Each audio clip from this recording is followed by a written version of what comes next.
caught in the crossfire. It's caught in the What's up, guys? Lance, the Obscure Movie Guy, coming to you once again with another fun-filled, fact-filled video that you probably won't care about, but we're going to do it anyways, trying to change the world one post at a time.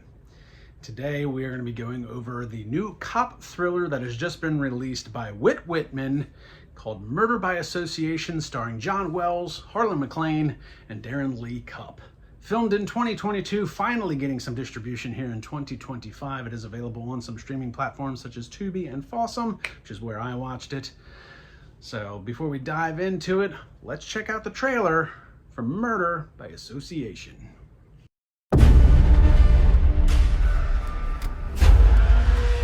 We're going to interview everyone separately, just ask a few questions about what's taking place. If you cooperate, we can be out of here in a few days. Who do you know that would want to kill Harlan McClain? Well, what can you tell us about the night of the murder? I'm sorry that we have to question you like this on the day of your husband's passing. Doesn't seem like anyone has a clear motive. Everybody in this family's so dysfunctional that they don't even know how to grieve. Mr. McClain. I'm sorry, he seems to be dead at the moment. I'm the only Mr. McClain still standing. It's the first time I've heard that. They said he's connected to the mafia or something like that. Ron McClain was murdered. People tend to show their true intentions when they don't get their way. Sometimes karma don't come fast enough. You think Sean killed Mr. McClain?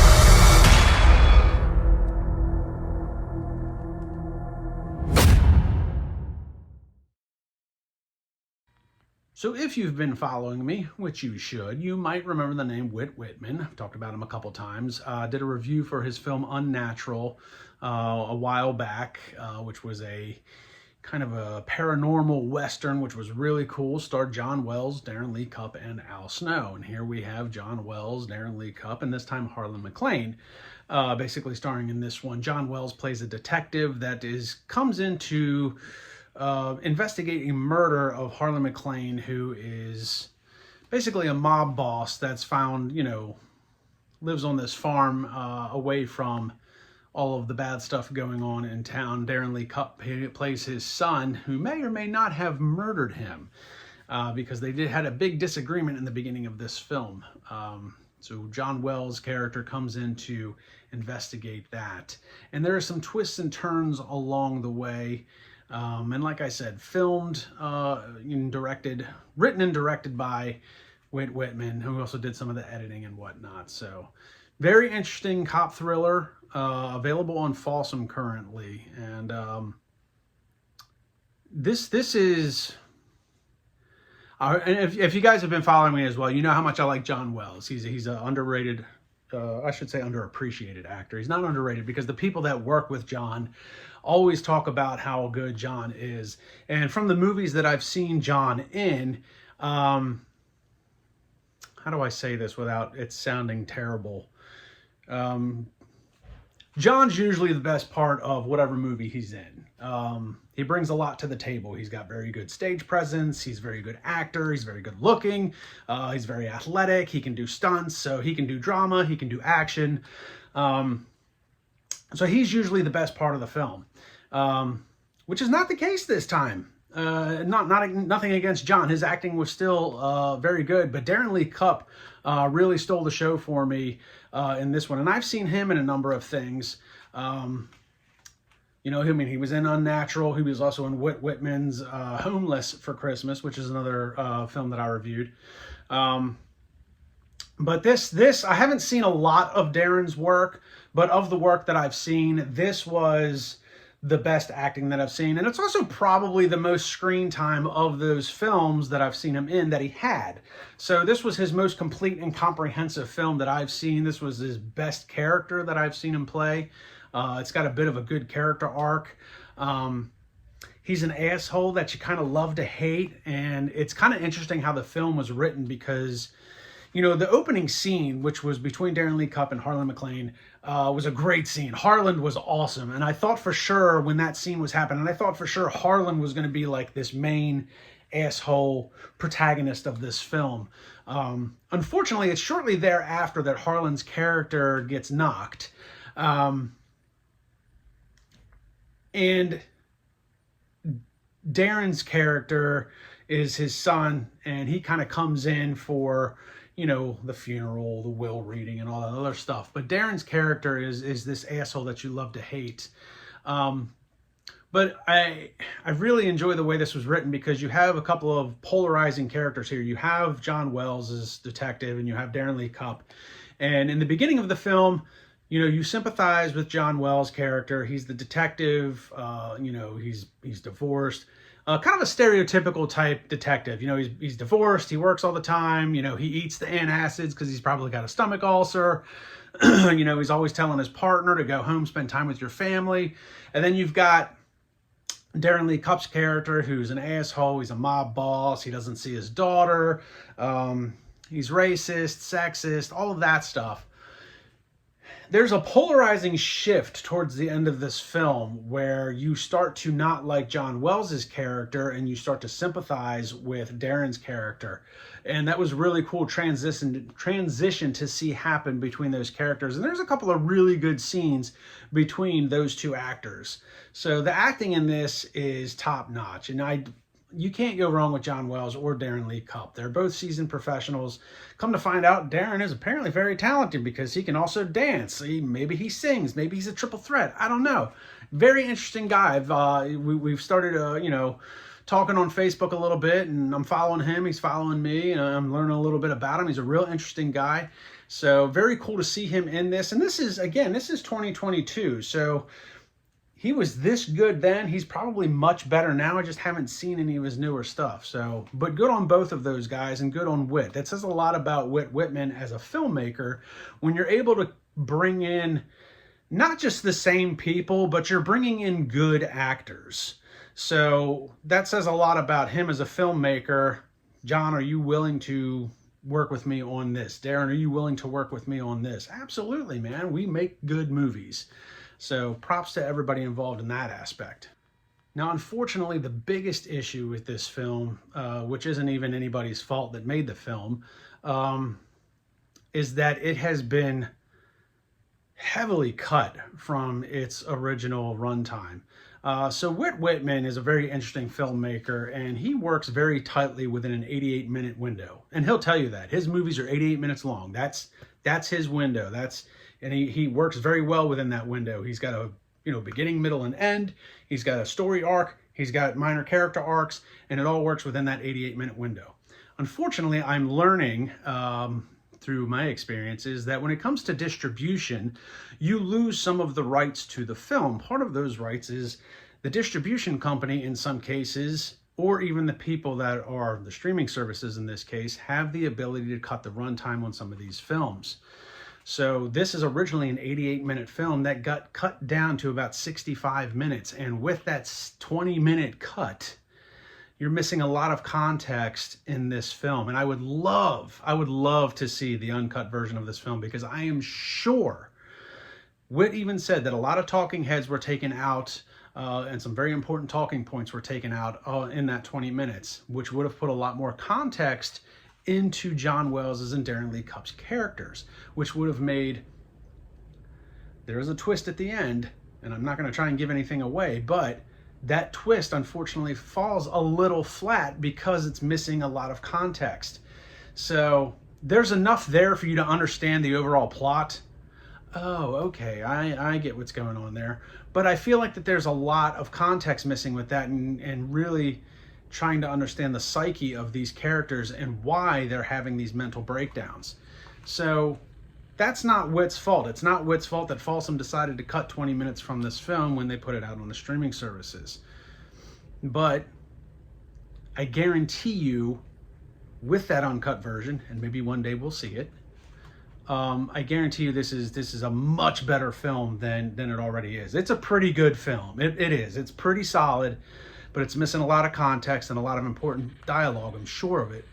It would be a much better film if you had that 20 minutes of talking points to really try and hone in on some of these character arcs, because you can even tell at certain points where they cut certain things. Like they edited it kind of choppy. And again, this is not a knock at Whit. Whit had nothing to do with this. Whit made his film, sent it off for distribution, and Fossum was like, well, we don't need this, we don't need that, we don't need this. And you can tell when you're watching it, like, okay, that just went black for a minute. Oh, the audio's gone in this part for some reason. Oh, oh, nope, he's not. And it's like, they're like quick minor cuts, and you're like, what is going on? So that's really my only negative connotation, and that is with Fossum, really. That is not with Whit, that is not with any of the actors. I think they did an admirable job putting the film together. It's got some pretty cool cinematography. There's actually a really good shot of, and it's just a basic conversation between John Wells and his partner, but they're outside in a field, and it's just a really cool shot. Like, it's shot up at a certain angle, and you can see the clouds in the background, the storm's rolling in, and it just looked cool. And I'm like, man, that's a great shot right there.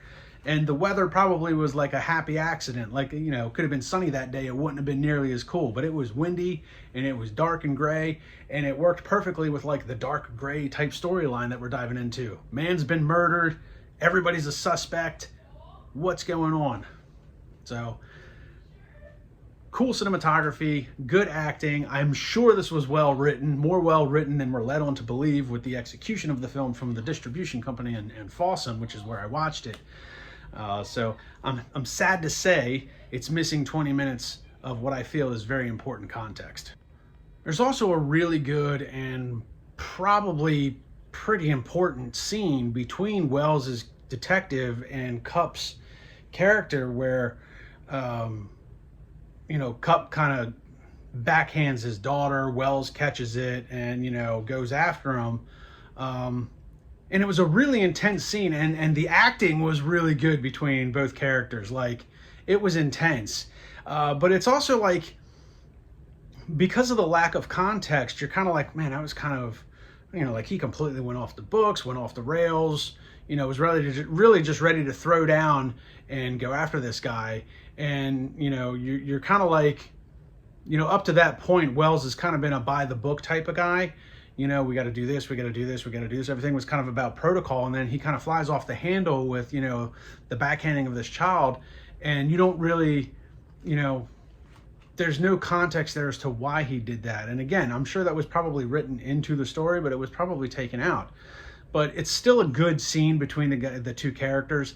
I would love to see the uncut version of this film. So maybe someday, but that's still a really good scene between those two. And again, those two have another climactic scene towards the end of the film, which kind of sheds a little bit of light on what's going on.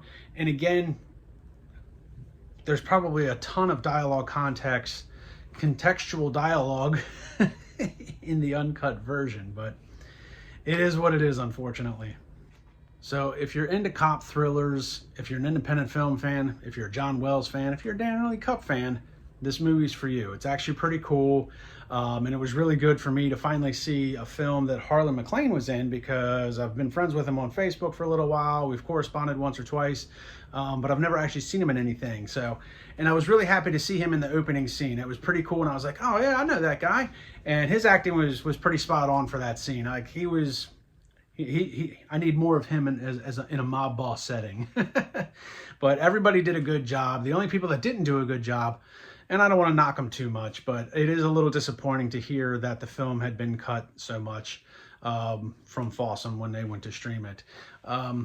Which, as a quick side note, and I'm just going to plug it, but if you guys run into stuff like this, like if you guys watch the B Stream, which you can sign up for, go to thebstream.com, $5.99 a month. It's a streaming service that specializes in B movies, B action, B horror, B comedy, all that fun stuff. But they do show on the uncut versions of the films that they get. So again, like with distribution, like even with Amazon or Netflix, even if it's a major Hollywood studio film, they still reserve the right to change it how they see fit. And even with the independent stuff, a lot of the independent stuff gets cut too. Like, So there, if you go to the bstream.com, there's a really good video on the Bstream kind of explaining to the general public how they operate and the difference between watching a movie on their streaming platform versus other ones. And they actually use a film called Butcher's Bluff, which is a pretty good horror flick. But they use that as an example because they actually show you scene by scene comparison. Here's the Tubi version that most people see. And then here's what's actually in the film that you're missing. And again, uncut versions can vary anywhere from a few minutes to, unfortunately with this one, a lot of minutes. I know a lot of times, you know, I know like when Star Wars was like, we're going to release the uncut version. And it's like, there's an extra 8 minutes of footage. And it wasn't anything that was like pertinent to anything. But in some cases, especially in this film, there was probably a lot of pertinent information that was cut for whatever reason. So bstream.com, again, $5.99 a month. Go sign up, but that is a good streaming platform to watch some of these films. If you've ever watched a film on a streaming service that like, you know, I remember this scene, or like I'll give you another good one on Tubi was Payback. Payback has an alternate ending. Tubi, Payback with Mel Gibson, which is a great movie by the way, but Tubi's version has the alternate ending and it's not nearly as good as the original ending for the film. And I'm watching it and I'm like, yeah, I had the special edition of this on VHS. That is not the ending. So just a little side note. If you're into streaming movies, if you're into B horror, B comedy, B action, go to the bstream.com. Otherwise, like, subscribe, and comment on my YouTube channel. Check me out on Facebook and Instagram. And I do want to say a huge thank you to Whit Whitman for reaching out to me to review this film. The guy is a good source of information. I really recommend if you're, you know, a young filmmaker or you're trying to learn the business, the process. Whit Whitman is a great source of information. He's also a big proprietor of AI. He's trying to stay up on that and kind of uses it. You know, he does little videos and stuff like that on his Facebook page, but he's also a proprietor of using AI moving forward because he's got the understanding that it's not going to go away. How can I utilize it to help me without taking anything away from actual people? So, and I commend him for that. And I really want to thank him for reaching out to me. It's nice to know that I was kind of remembered by this guy who's got a ton of stuff going on in his life.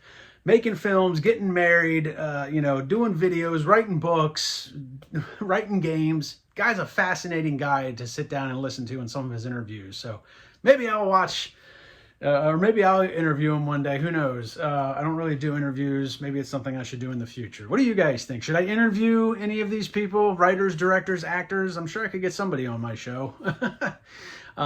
But Whit, I do appreciate you reaching out to me. I really do. It's nice to know that little old me, you know, still has a little clip it in your brain to reach out to every once in a while. So I know you're a busy guy, and I appreciate you reaching out and letting me know that this was available and sending me the link for it.